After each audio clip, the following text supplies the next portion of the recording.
Good morning and welcome to another beautiful episode of Politics and Power on TSL Nigeria TV.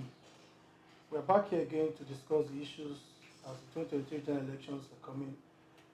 You see, political gladiators are starting to go around the length and breadth of Nigeria in search of votes and in search of the mandate for who will lead the country for the next 4 years, 2023 to 2027.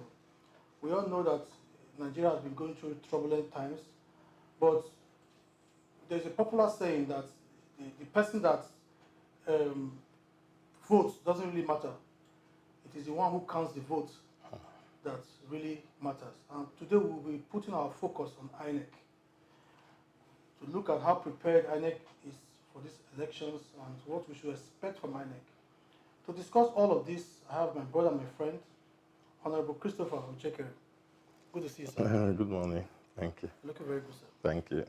So let's take a closer look at INEC. Yeah. We saw the Osun elections, we saw the Ekiti elections. Can Nigerians be hopeful that the 2020 general elections will be free, fair, and credible, and also it will represent the true will of the Nigerian people? Well, as to what eventually INEC will do, we cannot predict. But if we are going to judge an institution, we judge them by the level of preparedness that we have seen. And as they say it popularly, those who fail to plan to fail.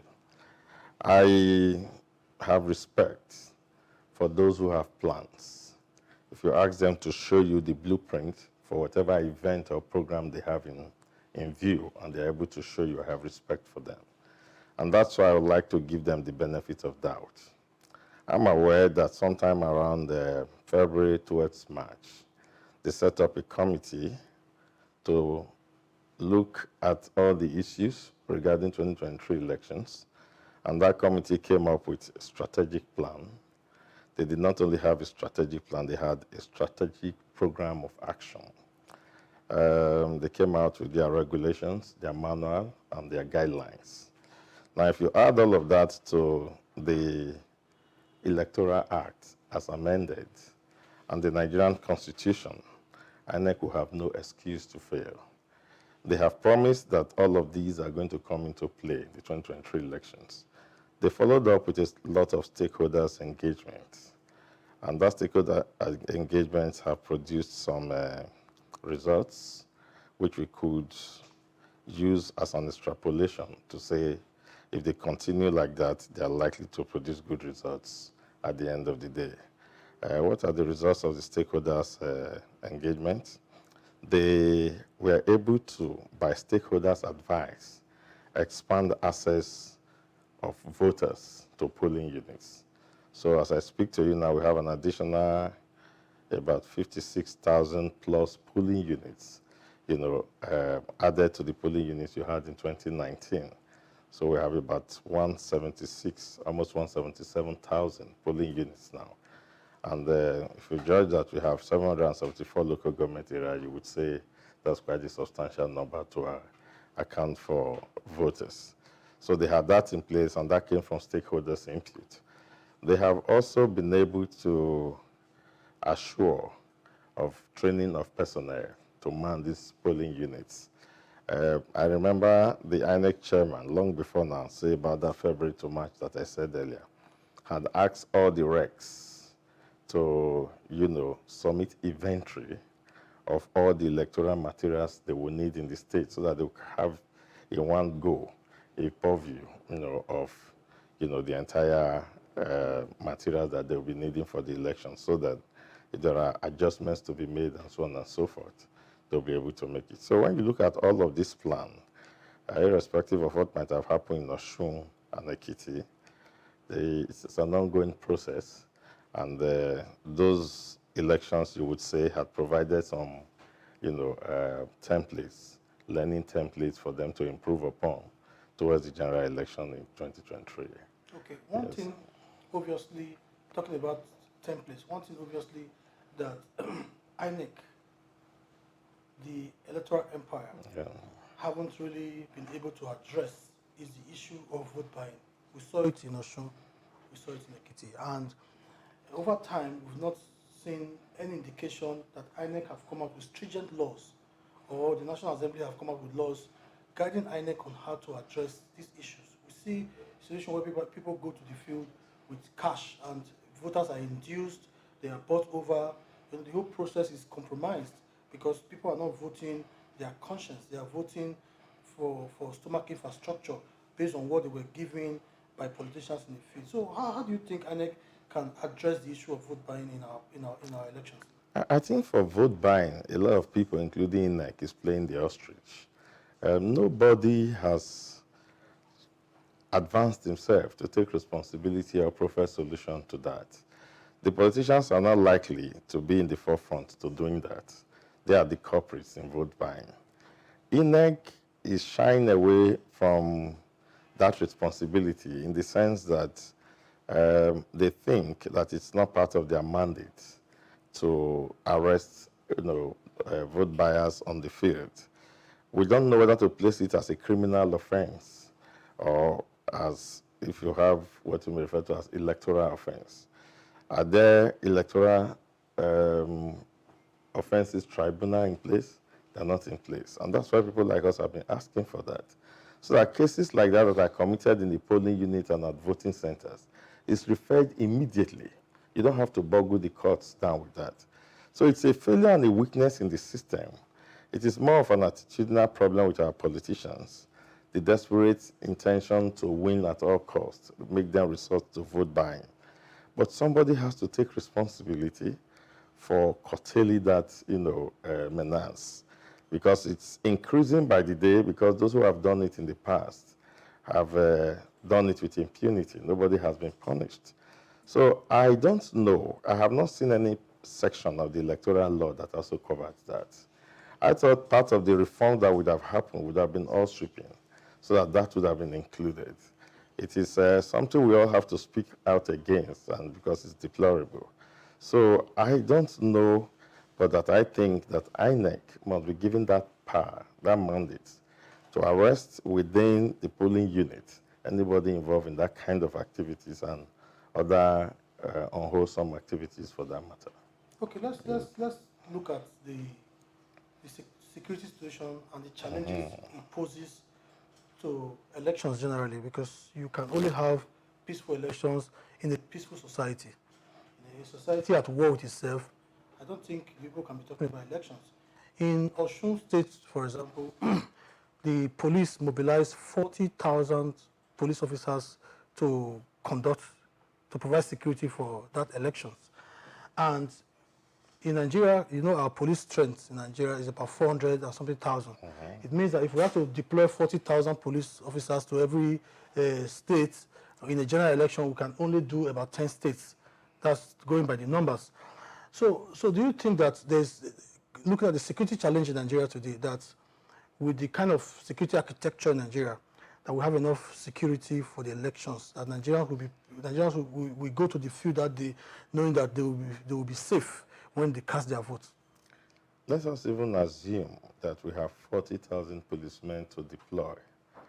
Was the Osun election absolutely free of violence and skirmishes, even with 40,000 policemen? Not really. It wasn't. So it tells you that even if we have 40,000 policemen to deploy to each of the states, it still doesn't guarantee.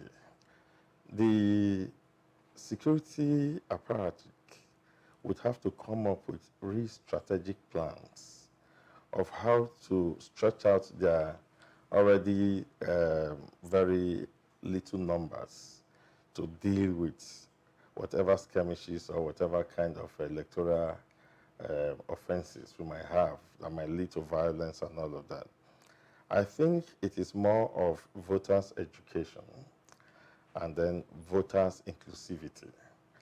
INEC should take that initiative of ensuring that there's a lot of voters' education. The security apparatus must come up with stern warnings, because we are going to have a very volatile 2023 election. The political parties as we have them now, with the third force in place, and then all the pre-election exchanges that are a bit volatile. If we don't find ways to get it, into people's heads, that if you go out there to take laws into your hand, you'll be severely dealt with, people are likely to run amok from emotions on that day of elections. Just watching the exchanges in social medias and even on television debates and so on and so forth will show you the degree of emotions that people are putting into 2023 elections. So the security agencies must be alive to that. They cannot wish that away. Therefore, the only way I think that should be addressed as we have it at the moment is to do a lot of voters education by INEC, and then the security apparatus will continue to talk right from now and continue to inculcate into the minds and heads of people that they are not going to allow such situations. We might not expect too much from the government of the day because it has always failed to take responsibilities when it should take it. But the security apparatus should take that as an initiative to at least for once put their feet down and leave a stamp, because if things degenerate and we have chaos and anarchy, they have to be blamed for it because it's their responsibility to provide security. As at this moment, we are not very confident because apart from the bandits that are ravaging the northern part of the country, and then you know what is going on in the southeastern part of the country, one of the candidates is from there. Yeah. And some of his followers are already reading the riot acts. So it is something to implicate very much in plans and in strategic thinking and in action plans about what to do to curtail violence during the elections. Okay. We saw the elections, the local government elections in Kaduna State about 3-4 years ago, and for the first time, an independent agency was conducting elections, and they tried to use some level of technology to introduce some reforms in the process of voting. And we saw for the first time in local government elections since 1999, because the only elections in local government where oppositions are allowed to win, were allowed to win, as to say, was in 1999 when it was conducted by INEC, because the initial, many of the states haven't had their state electoral bodies then. So INEC conducted local government elections in 1999, and it ushered in a system where you have the states ruling, might be ruled by another party, and the local governments are completely controlled by different other parties. And it was the true essence of democracy. We saw something similar in Kaduna State. Would you support INEC going completely digital in terms of how how Nigerians vote?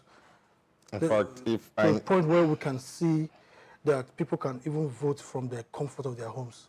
If INEC and Nigerians are actually really serious and understand the seriousness, the value, and the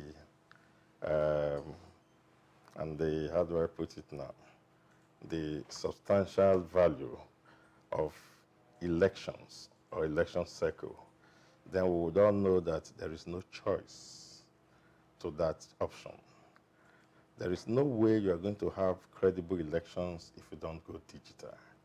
The new Electoral Act provides for INEC, for instance, to choose ways in which they intend to transmit results. INEC has been playing with the idea of BVAS, bimodal accreditation system. Yes. Now, they have also used the electronic transfer. They've tested it out and it has worked. And that result was considered to be more credible than every other result. I know people can hack into systems, but that's not something you just wake up to do in a minute. So if INEC has a very protected system and deploy it during election, especially for the 2023 election, it will make our results absolutely credible. Even if it's not absolutely credible, it will engender great confidence in it, because the system would have been seen to be, objective and automated. So people trust automated systems more than they trust the ones that human beings can manipulate at whims. Yeah. So we cannot but go digital. full electronics in accreditation, in registration, and in transmission of results. Once we're able to do this, you're going to have everybody accepting the result, and the nation can only be better for it. It doesn't matter who is in power today. We'll be out of there tomorrow. Exactly. Elections are not what anybody should tamper with, because election crime for me is treason. You're actually tampering with the well-being, the furtherance of the well-being of the nation, because tampering with election results can lead to anarchy, and that can lead to civil wars. We've seen it before. Yes, we've seen it before. So it should be considered as treason. Elections should be allowed to reflect the voters. It doesn't matter whether the voters are wrong in their choice. That is their choice. That choice should be allowed to be reflected. And that's the only way we can really guarantee that, is that if you keep as many people out of it, because if you go digital, you have very few hands managing the process. You keep as many people out of it as possible and let the machines do the work. They are more credible. So we can't but go digital. Yeah, you know, talking about the digital and going digital, Yes. some people will tell you that what if the situation where the machines fail, for example. You know, first, I have not voted. I didn't vote in the last election. Okay. Not because I don't have a voter's card, not because I didn't travel to my village to vote, but because I got there, gave them my card, and for one or two reasons, the cards and the INEC machine couldn't read their own card, and I was excluded from the process. So, if you have a situation in a large scale like that, where, you know, hundreds of thousands of people or millions of people are unable to vote, and that vote would have been able to tilt the election results to one way or the other. Do you think that it might be acceptable to have that kind of situation, and people will accept the result if it ends up like that? I think the Electoral Act has anticipated that, because on those two fronts, accreditation and transmission, Yeah, but the Electoral Act is now putting powers on INEC, yes. that there will be no more paper accreditation. It means that if the machine does not capture you, you don't vote. No, they gave them the option to decide on what to use. Okay. In fact, they said they should use the machine or any other means to do accreditation. Okay. So what that means is that they anticipated this kind of situation. Yes. Because especially machines that you have not tested before then, or you tested them, but you have no way to judge their durability. And then you suddenly come to the field and hundreds of thousands of voters cannot vote. Yes. In fact, that election cannot be said to be a true representative. Exactly. Yes, because, I mean, people have been disenfranchised. So the INEC just has to have that option to be able to now innovate on the spot, on the go, to say, okay, we can use the manual register or we can use this. That still makes the system a bit far from perfect. We hope our machines could work. We hope that we could, but we have to start before we can develop it into a system that we can now guarantee, as you have in other nations of the world. So I think that Electoral Act covers that, so that people will not be disenfranchised. Okay. Yes. Another thing that I would like to get your opinion on is the issue of child voting. We saw in 2015 general elections, we saw queues of children, many of them not up to 18, who voted in the north. And we also saw during the registration process some videos on social media showing children queuing to vote, to register for their PVCs. It particularly is more prevalent in the northern parts of Nigeria, where data is less available and where there are too many children roaming the streets that can easily be captured by desperate politicians and issued voters' card for the purpose of election. Do you think that INEC has done enough to clean up the voters' register? Because they promised that they were going to clean up the voters' register and all of that. Do you think that INEC has done enough to clean up the voters' register, particularly not make it public for everybody to know who and who is registered to vote, and so that everybody can scrutinize it? Do you think they've done enough on that aspect? I think I saw somewhere that they have removed or de-enlisted or delisted about 2 million voters for different kind of anomalies. Yes. You know, the northern people are finding it very difficult to maintain that line between adolescent and teenage age, because they marry teenagers there. So they don't have that consciousness too much that teenagers are underage. If you could marry a girl of 13 and a girl of 15, Why can't she know, vote? why can't she If she's vote? married, if she even have kids. That's the mentality Exactly. of there. A lot of voters' education would have addressed that. But assuming that we still have such people on the list, how does INEC know their age? By their pictures, which is very controversial. Yeah, but there's what we call the NIN, the National Identity Card. They don't use them. That is the problem. We have different set of standards and laws for the North and for the South. So Mahmoud, for instance, being a Northerner, is going to pitch himself against his ethnic group if he begins to insist on such details. So it's a national thing to fight. Are the Southerners speaking against it? They say it during elections like this, after this time. Yes, We all everybody sit go down quiet. and it's done again. Yeah. So it is INEC's duty, the ones they can identify, to deregister them or to prevent them from voting. But I think we should even prevent them from registering at all. And that should start from voters' education, government's attention to this problem. And incidentally, the government that we have in place is headed by a Northerner. So who give out their own daughters for marriage at the age of 13? So it's a political issue. And it's even socio-cultural to an extent. But I think the fight should come from maybe the civil society, especially of Southern extraction. And it should be criminalized because that's actually child abuse. You know, exposing them to activities that are beyond their age and scope of development. Exactly. So I don't know, but it's a national thing, and it's the government that needs to fight that. I don't see that there's much INEC can do, you know, about that, the way things are right now.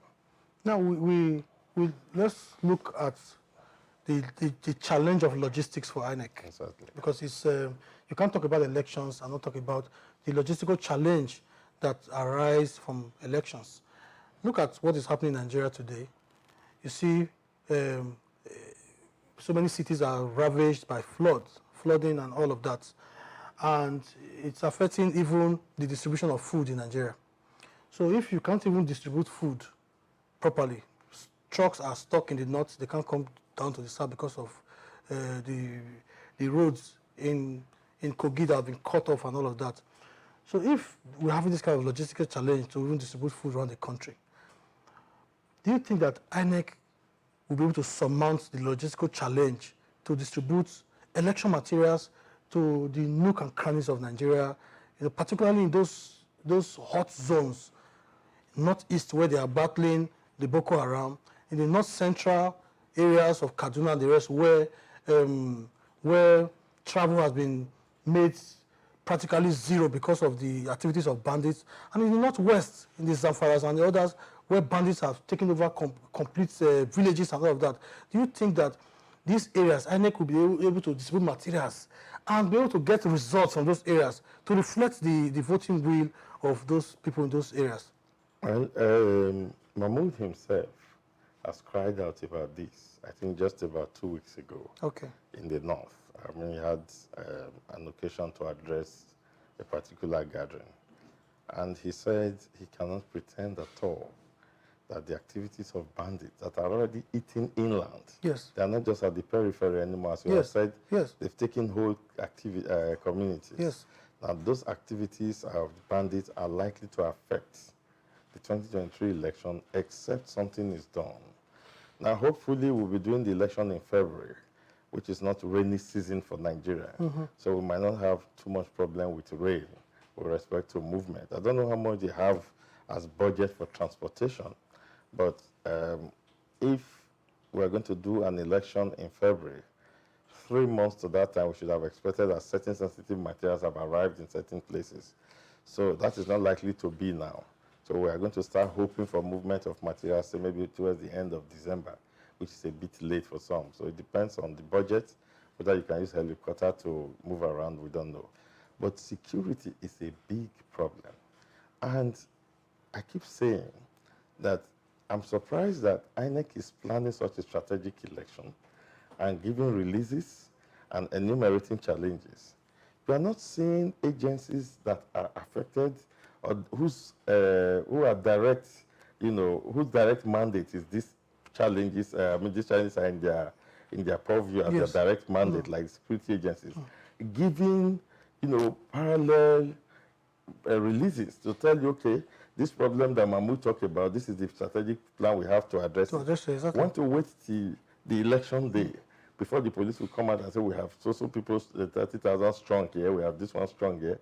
All of those things don't inspire confidence, because it is not the number of policemen you have, it is the strategic plan you have to curtail. Exactly. Yes. For instance, what are the reports from those villages and communities that have been taken over? What is your plan to ensure that Nigerians in those places vote? Nobody is discussing those ones. We don't know if the bandits who have certain religious coloration would, for the sake of the fact that you have a presidential candidate from that part of the country, lay down their arms. But judging by their agenda, they are not likely to do that because they have their own agenda which they want to foist on everybody.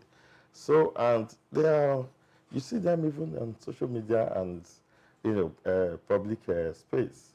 I mean, boasting about the villages they've taken over, how many people they've killed, and so on and so forth. And we have a security, structure in place, and they are watching them the way you are watching them. Yeah. So what will INEC do? Okay, for the sake of time, I would quickly ask you. In our election laws, Yes. I think when you have, you're supposed to win 25% of the votes from 2/3 of the states, and still be having the majority of the vote. So if looking at the three parties now, because it used to be two dominant parties, but we've seen that the Labour Party is gradually throwing its head up and trying to ruffle some feathers. So if we don't have a winner, a clear winner in the first round of these elections, do you think it might lead to crisis? No, I don't think so. Okay. Before we can have a tie, both parties would have shown clear evidence of real support from Nigerians. And that means that we will now have to do a runoff. I think Nigerians will be patient for that runoff, because as at that point, everyone is already weary with all the election trouble. And we are just waiting for it to tip one way or another so we can all go and rest. Lives, yes. So there's no more energy then to begin to foment trouble or crisis. But that also depends on those measures we put in place to inculcate to our citizens that they should use less of emotions in the field and more of their heads, so that you vote the right person you want to vote. And if it's announced that that person you voted is not the winner, I think what happened in 2015, because we had the similar tension in 2015. Yes. And Jonathan was the one who saved the day on that. So I don't see, if there's a runoff, I don't see it leading to crisis. I think Nigerians will wait for the runoff, because then each of the two parties involved will hope that is their own that will win. Okay. Yeah, so I think that's what is likely to happen. So thank you very much, Yes, sir. It was a pleasure to have you, and so I will be looking forward to seeing you again. All right, thank you. So like we always say, we are open to advertisements. If you want to place your adverts, just look at the numbers on the screen, dial it, call us, place your adverts, your political campaign adverts, your business adverts. We're open to helping you to advertise your business on TSLNIGERIA TV. And then follow the link on the screen so that you can see our videos every week. We post our videos every Wednesdays and Mondays. We're here, and sometimes we go live. So you can follow us and click on our link on Facebook to follow our videos on Facebook as well.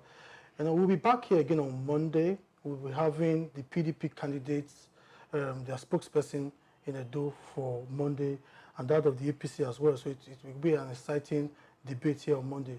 And I hope you'll be there to catch the video firsthand. We'll come back again on Monday. Bye-bye.